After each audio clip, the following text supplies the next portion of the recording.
एक छोटे से गांव सुनहरा में आदित्य नाम का एक गरीब आदमी अपनी बूढ़ी माँ सीता के साथ रहता था। आदित्य के पास कोई जमीन नहीं थी। इस वजह से वो जंगल से लकड़ी काट कर बेचता और उसी से अपना और अपनी माँ का गुजारा करता था। आदित्य, बेटा जल्दी निकल जा। सूरज उगाया है। जंगल जाने में देर कर देगा तो शाम तक लकड़ी काट कर लौटना मुश्किल हो जाएगा। हाँ माँ, मैं अभी निकलता हूँ। तू चिंता मत कर।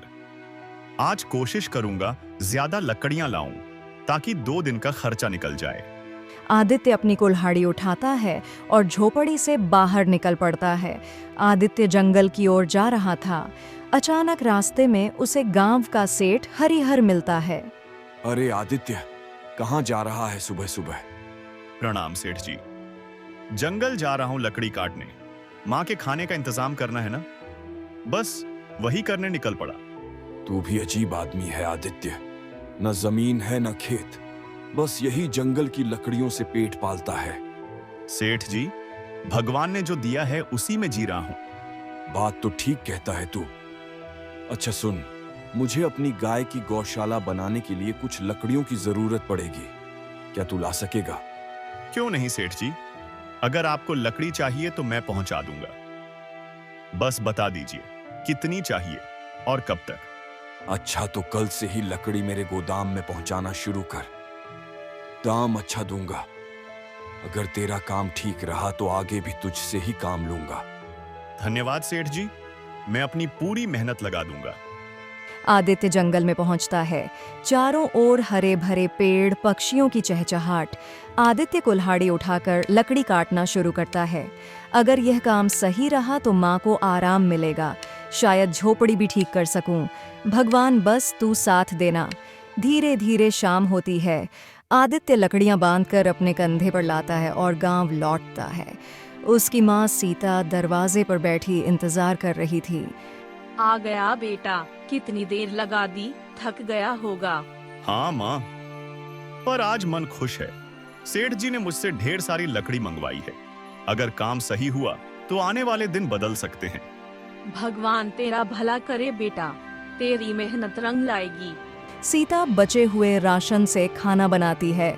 फिर दोनों खाना खाते हैं। शाम का समय आसमान पर काले बादल छा जाते हैं। तेज हवाएं चलने लगती हैं। अचानक बारिश शुरू हो जाती है। गांव की पगडंडियां कीचड़ से भर जाती हैं।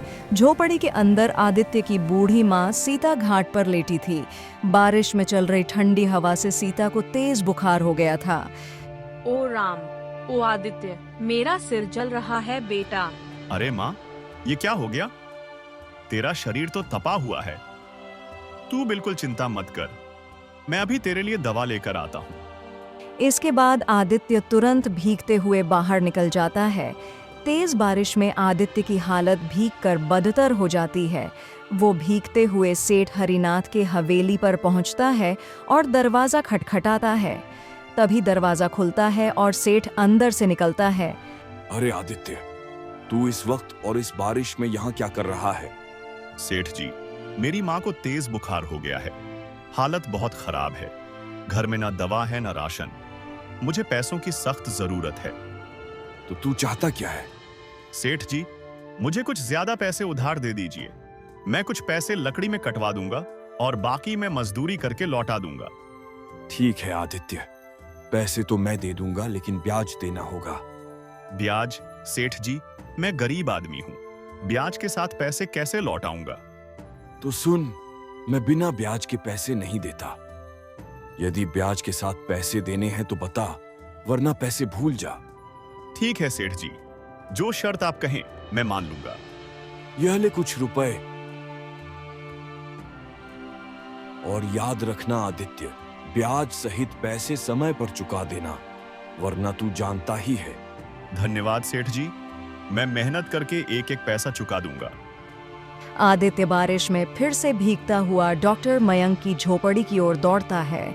डॉक्टर मयंक एक दिया लेकर दरवाजा खोलते हैं। अरे आदित्य, इस तूफानी बारिश में यहाँ क्या कर रहा है? सब ठीक तो है? डॉक्टर मयंक, मेरी माँ को तेज बुखार हो गया है। कृपा करके कुछ दवा दे दीजिए। ओ ठीक है, रुक, मैं अभी जड़ी बूटियां तैयार करता हूँ। डॉक्टर मयंक जल्दी से एक छोटी थैली में दवा भरकर आदित्य को देते हैं। ये दवा हर 3 घंटे में देना, माँ को आराम मिलेगा। धन्यवाद डॉक्टर मयंक। आदित्य पैसे देकर झोपड़ी की ओर लौटता है। माँ, देखो डॉक्टर मयंक से दवा ले आया हूँ। ये लो, अभी खा लो। आदित्य माँ को दवा खिलाता है और पानी पिलाता है। कुछ देर बाद माँ का पसीना छूटता है। अरे अब थोड़ा आराम लग रहा है बेटा, भगवान का शुक्र है। माँ, तू जल्दी ठीक हो जाएगी।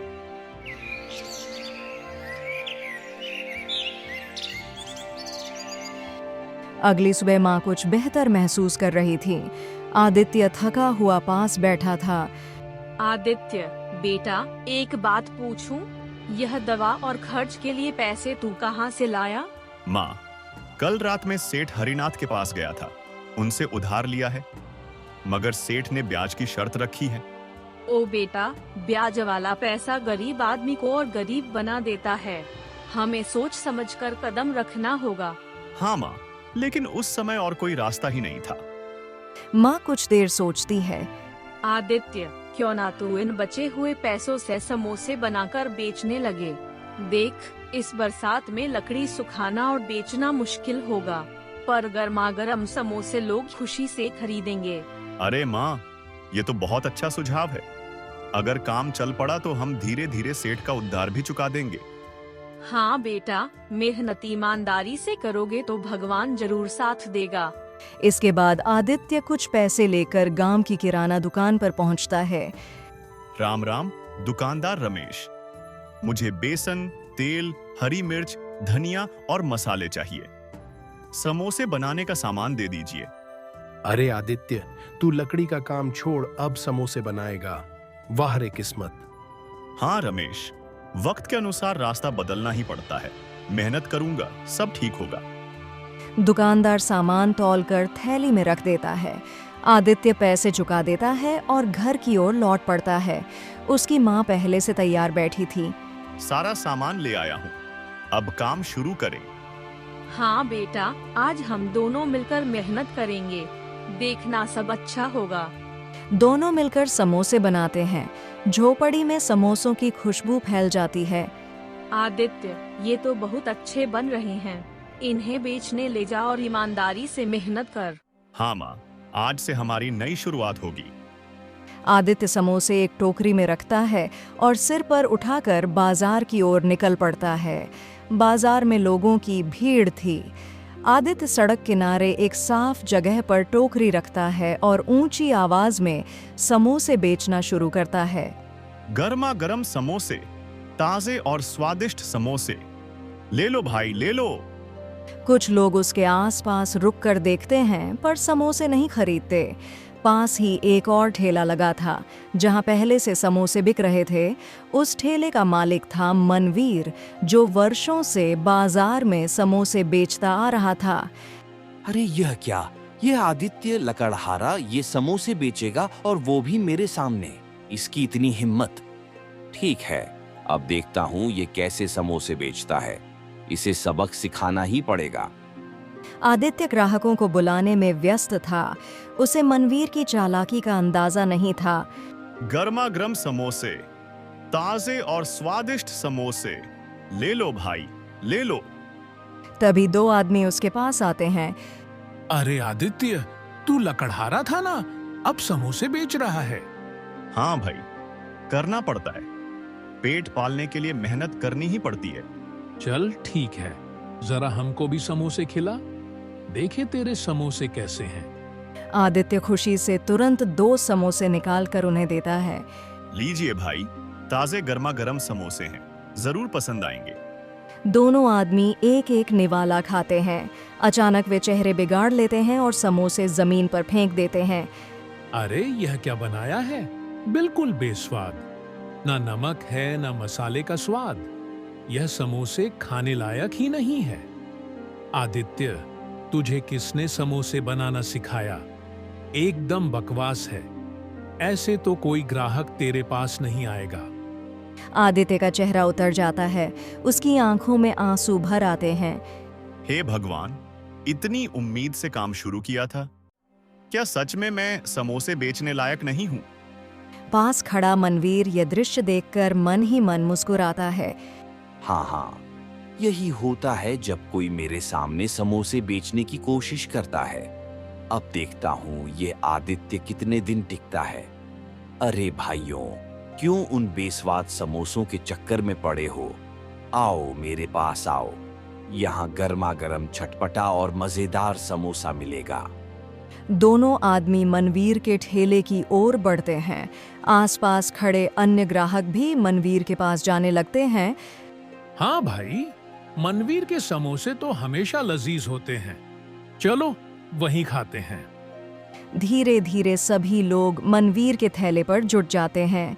आदित्य अकेला सड़क किनारे अपनी टोकरी लिए रह जाता है। आदित्य निराश मन से अपनी टोकरी उठाता है और भीगी आंखों के साथ घर लौट आता है। झोपड़ी के दरवाजे पर उसकी माँ सीता इंतजार कर रही होती है। क्या हुआ बेटा, समोसे बिके नहीं क्या? आदित्य चुपचाप टोकरी जमीन पर रख देता है। माँ, बाजार में सबने मेरे समोसे बेस्वाद कहकर फेंक दिए।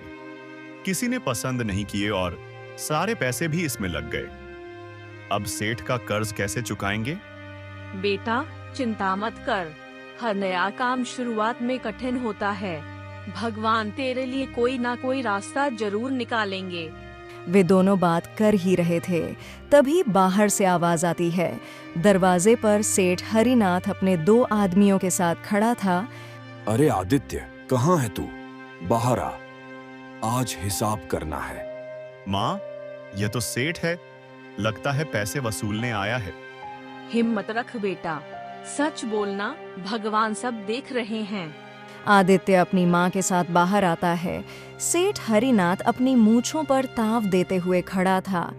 सेठ जी, मुझे पता है कि आप पैसे लेने आए हैं, मगर क्षमा कीजिए, अभी मेरे पास कुछ भी नहीं है।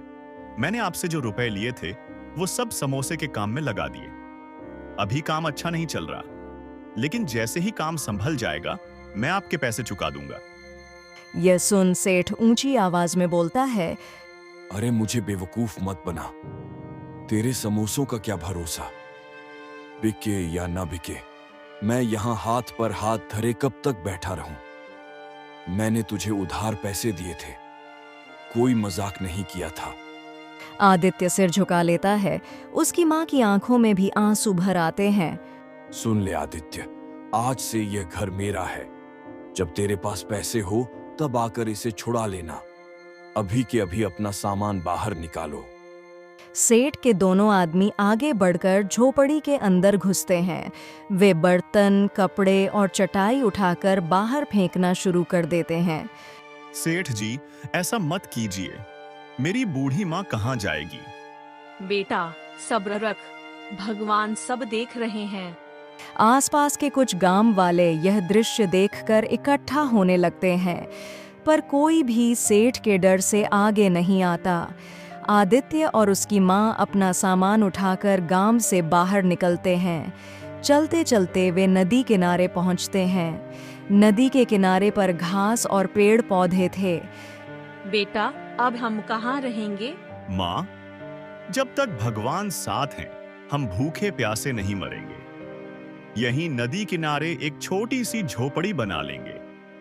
इसके बाद आदित्य कुछ लकड़ियां और पत्ते इकट्ठा करता है। माँ उसकी मदद करती है। धीरे धीरे दोनों एक छोटी सी कच्ची झोपड़ी बना लेते हैं। देख, अब सिर पर छत तो है, चाहे कितनी भी छोटी क्यों ना हो। हाँ माँ, यह झोपड़ी ही हमारे लिए महल से कम नहीं।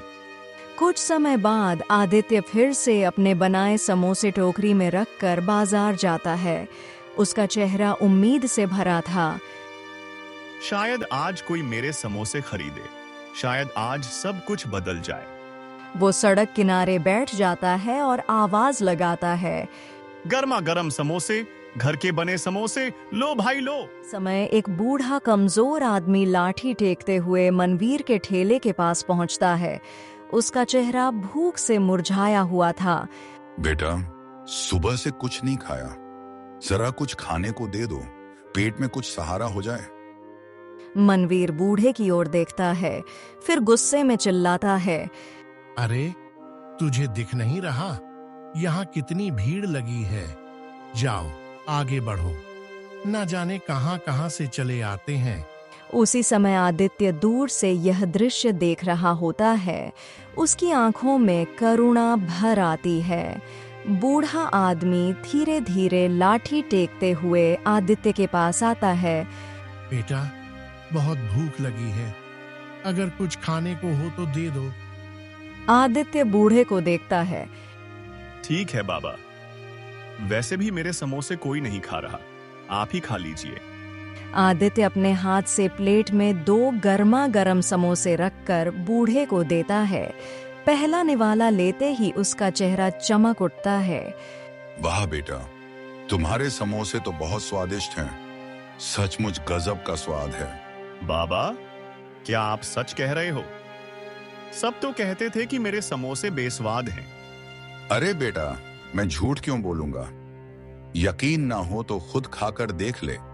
आदित्य थोड़ी हिचकिचाहट के साथ टोकरी से एक समोसा उठाता है। अरे, यह तो सच में बहुत स्वादिष्ट है। ये कैसे हो गया? आदित्य की आंखों में हैरानी के साथ खुशी भी झलकने लगती है। बूढ़ा आदमी मुस्कुराते हुए आदित्य की ओर देखता है। फिर वो अपनी झोली में हाथ डालता है और एक छोटी सी थैली निकालकर आदित्य को देता है। बेटा, ये बहुत दुर्लभ जड़ी बूटी है। इसे जब भी अपने समोसे में मिलाएगा, तेरे समोसों का स्वाद कई गुना बढ़ जाएगा। लेकिन याद रखना, ये बूटी सिर्फ भलाई के काम में ही इस्तेमाल करनी है। बाबा, आप कौन हैं और मुझे यह सब क्यों दे रहे हैं? बूढ़ा मुस्कुराता है और धीरे धीरे गायब हो जाता है। यह बाबा थे या खुद भगवान का कोई रूप? संध्या तक आदित्य के कुछ और समोसे बिक जाते हैं। वो थका हुआ मगर थोड़ा खुश होकर घर लौट आता है। माँ, आज भगवान ने चमत्कार कर दिया। कुछ समोसे बिक गए और हाँ, एक बाबा ने मुझे एक जड़ी बूटी दी। बेटा, हो सकता है वो बाबा भगवान के ही भेजे दूत हों। उनकी बात को हल्के में मत लेना। सुबह होते ही आदित्य गांव की किराना दुकान पर पहुंचता है। हे रामू, यह कुछ पैसे हैं, बाकी उधार में लिख लीजिए। मुझे समोसे बनाने का सामान चाहिए। ठीक है आदित्य, तू ईमानदार आदमी है, तेरे लिए उधार लिख दूंगा। आदित्य सामान लेकर घर लौटता है। घर पहुंचकर माँ और बेटा मिलकर समोसे बनाने लगते हैं। आदित्य बाबा की दी हुई जड़ी बूटी उठाता है और मसाले में मिलाता है। जैसे ही जड़ी बूटी मिलती है, रसोई में एक अद्भुत और मनमोहक खुशबू फैल जाती है। माँ, यह कैसी अद्भुत सुगंध है। लगता है सचमुच यह जड़ी बूटी जादुई है। बेटा, अब तेरे समोसे जरूर बिकेंगे। आदित्य ताजे और सुगंधित समोसे टोकरी में भरता है और उम्मीद भरी नजरों से बाजार की ओर चल पड़ता है। बाजार पहुंचते ही समोसे की महक चारों ओर फैलने लगती है और लोग उसकी ओर मुड़कर देखने लगते हैं। तभी 2 आदमी उस उत्साह से आदित्य की ओर बढ़ते हैं। अरे भाई, क्या डाला है समोसे में? खुशबू तो बड़ी लाजवाब आ रही है। हाँ भाई, जल्दी खिलाओ, रुका ही नहीं जा रहा। आदित्य मुस्कुराते हुए उन्हें गर्मा-गर्म समोसे परोसता है। दोनों आदमी समोसे लेते हैं। वाह भाई, कमाल कर दिया। तुम्हारे समोसों में तो बिल्कुल अलग ही स्वाद है। ऐसा तो हमने कहीं नहीं खाया। भाई, हमें और पैक कर दो। धीरे धीरे लोग इकट्ठे होने लगते हैं। कोई खुशबू से आकर्षित होकर आता है, कोई पहले खा चुके लोगों की तारीफ सुनकर आदित्य के पास भीड़ लग जाती है। भैया, 2 समोसे इधर भी देना। प्रसन्नता से सभी को समोसे परोसता जाता है। संध्या तक आदित्य के सारे समोसे बिक जाते हैं। वह टोकरी उठाकर हल्की थकान के साथ मगर दिल में अपार खुशी लिए घर की ओर चल पड़ता है। माँ, आज तो चमत्कार हो गया। मेरे सारे समोसे बिक गए। लोग बार बार तारीफ कर रहे थे। देखा बेटा, भगवान मेहनती और नेक दिल का साथ कभी नहीं छोड़ते। अगली सुबह का बाजार। सुबह सुबह आदित्य टोकरी में ताज़े समोसे लेकर बाजार पहुंचता है। समोसे में बाबा की दी हुई जड़ी बूटी मिलाता है। थोड़ी ही देर में समोसों की सुगंध चारों ओर फैल जाती है। अरे, वही समोसे वाला आ गया। चलो जल्दी जल्दी ले लें, वरना खत्म हो जाएंगे। उधर मनवीर अपने ठेले पर गुस्से से देख रहा था। उसके ठेले पर एक भी ग्राहक नहीं था। यह लकड़हारा कहां से समोसे वाला बन गया और ऊपर से सब लोग इसके ठेले पर टूट पड़ते हैं। मुझे तो एक एक ग्राहक के लिए आवाज लगानी पड़ रही है। आखिर चक्कर क्या है? क्योंकि इसमें ऐसा कोई हुनर नहीं है। इस प्रकार धीरे धीरे दिन बीतते हैं। आदित्य का नाम पूरे गांव और आसपास के कस्बों में फैल जाता है। कुछ महीनों में आदित्य अब सड़क किनारे से हटकर एक छोटी सी दुकान खोल लेता है। आदित्य की दुकान पर ग्राहकों की लंबी कतार लगी थी। भैया 2 प्लेट समोसे देना और हाँ, चटनी ज्यादा डालना। आदित्य सबको खुशी खुशी परोसता है। उसकी माँ सीता दुकान के कोने में बैठकर गर्व से बेटे को देखती रहती है। कुछ दिनों बाद आदित्य कमाई का बड़ा हिस्सा लेकर सीधे सेठ के घर पहुंचता है। सेठ दरवाजे पर बैठा हिसाब किताब लिख रहा होता है। सेठ जी, यह लीजिए आपके सारे पैसे। अब कृपा करके मेरा घर मुझे वापस कर दीजिए। आदित्य, मैं तुझसे शर्मिंदा हूं। उस दिन मैंने लालच में आकर तुझ पर ज्यादती की थी। तूने मेहनत और ईमानदारी से अपनी किस्मत बदल दी। मैं तुझसे माफी मांगता हूं। जा, अब तेरा घर तेरा हुआ। भगवान तुझे और तरक्की दे। धन्यवाद सेठ जी। आदित्य घर लौटता है। माँ की आंखों में आंसू भर आते हैं। उधर मनवीर का ठेला खाली पड़ा था। अब तो मेरा पूरा काम ठप हो गया है। सब लोग उस आदित्य के पास क्यों जा रहे हैं? जरूर कोई राज है उसके समोसों में। मुझे यह जानना ही होगा। एक शाम आदित्य दुकान बंद करने के बाद घर पर समोसे बनाने की तैयारी कर रहा होता है। वह अपने छोटे से डिब्बे से बाबा की दी हुई जड़ी बूटी निकालकर समोसे में डालता है। उस समय खिड़की के पीछे छिपकर मनवीर सब देख रहा होता है। ओह, अब समझा। यही उस जड़ी बूटी का कमाल है। बिना इसके तो उसके समोसे साधारण ही होंगे। अब देखता हूँ आदित्य, तेरी दुकान कैसे चलती है। रात गहराने पर आदित्य और उसकी माँ सो जाते हैं। तभी मनवीर दबे पांव आदित्य के घर में पहुंचता है और उस डिब्बे को ढूंढ निकालता है। मिल गया।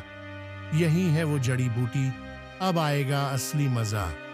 कल से लोग फिर मेरे पास ही आएंगे। वह डिब्बा अपने हाथ में छुपाकर चुपके से निकल जाता है। अगली सुबह आदित्य दुकान की तैयारी में जुटा था। आदित्य डिब्बा निकालने अलमारी में हाथ डालता है, लेकिन डिब्बा नहीं मिलता।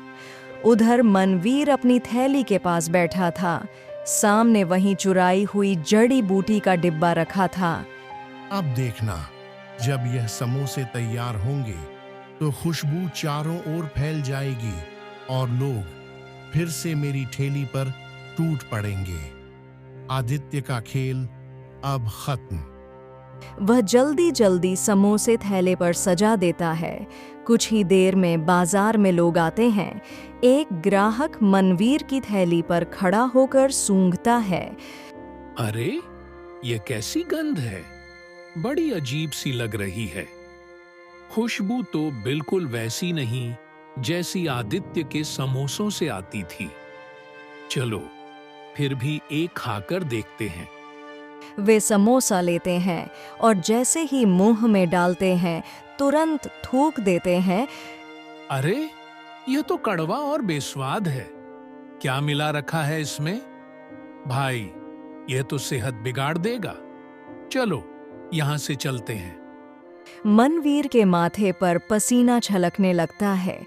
वह खुद एक समोसा खाता है और तुरंत खांसने लगता है।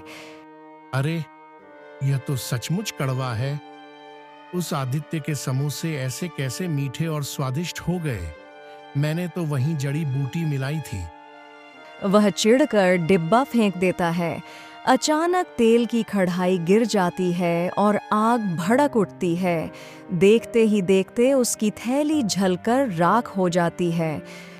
अरे अरे, बचाओ, मेरी ठेली जल गई। सन्नाटे में मनवीर राख हुए ठेले को देखता है। आंखों से आंसू बहने लगते हैं। अगली सुबह मनवीर सीधे आदित्य की दुकान पर पहुंचता है। आदित्य ग्राहकों को समोसे परोस रहा था। मनवीर हाथ जोड़कर उसके सामने खड़ा हो जाता है। आदित्य भाई, मुझे माफ कर दो। मैंने तुम्हारी जड़ी बूटी चुराई थी। मैंने सोचा कि तुम्हारी सफलता को छीन लूंगा, पर मेरा सब कुछ जलकर राख हो गया। लालच का रास्ता हमेशा बर्बादी की ओर ले जाता है। मेहनत और सच्चाई ही इंसान को आगे बढ़ाती है। आदित्य मुस्कुराता है। मैं तुझे माफ करता हूं, लेकिन एक बात याद रखना, लालच मत करना। बस मेहनत और ईमानदारी से काम करना, तभी सुख और सम्मान मिलेगा। हाँ आदित्य, अब मैं मेहनत से ही कमाऊंगा। यही मेरी सबसे बड़ी सीख है।